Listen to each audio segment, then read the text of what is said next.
வீட்டில் ஒருத்தன் போகிறான், ஒவ்வொன்றையாக திருடிட்டு வரான். ஒருத்தனும் கண்டுக்கல. அந்த அம்மா உட்காந்து டிவி பார்த்துக்கிட்டு இருக்கு. ஒவ்வொன்றா திருடிக்கிட்டே வரான், ஒரு அசைவையும் காணும். வீட்டில் போகிறான், அதை போகிறான், இங்கே போகிறான், 2 தோசை சுட்டு சாப்பிட்டு அவன் பாட்டுக்கு வரான். அப்பெல்லாம் அந்த அம்மா கத்தலை.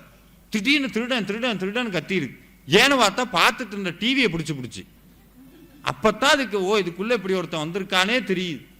அப்போ இதெல்லாம் இல்லை சார், வீட்டில் பொழுதுபோக்கே அதானே. என்ன வச்சுருக்கோம்? பொழுது போக்குறது, பொழுத போக்குறது அப்படின்னு. எங்கேயாவது கேள்விப்பட்டிருக்கீங்களா? சச்சின் டெண்டுல்கர் பொழுது போக்கினார்னு படிச்சிருக்கீங்களா? அனில் அம்பானி பொழுது போக்கினார்னு கண்டுபிடிச்சிருக்கோமா? அப்துல் கலாம் பொழுதை போக்கினார்னு படிச்சிருக்கீங்களா? வள்ளலார் பொழுதை போக்கினார்னு படிச்சிருக்க. வாரியார் பொழுதை போக்கினார். ஏன் இவங்கெல்லாம் மேல்நிலையில் இருக்காங்களாம்? அவங்கெல்லாம் பொழுதை ஆக்கினார்கள், பொழுதை தங்களுக்காக ஆக்கினார்கள். நம்மெல்லாம் பொழுதை போக்கினோம்.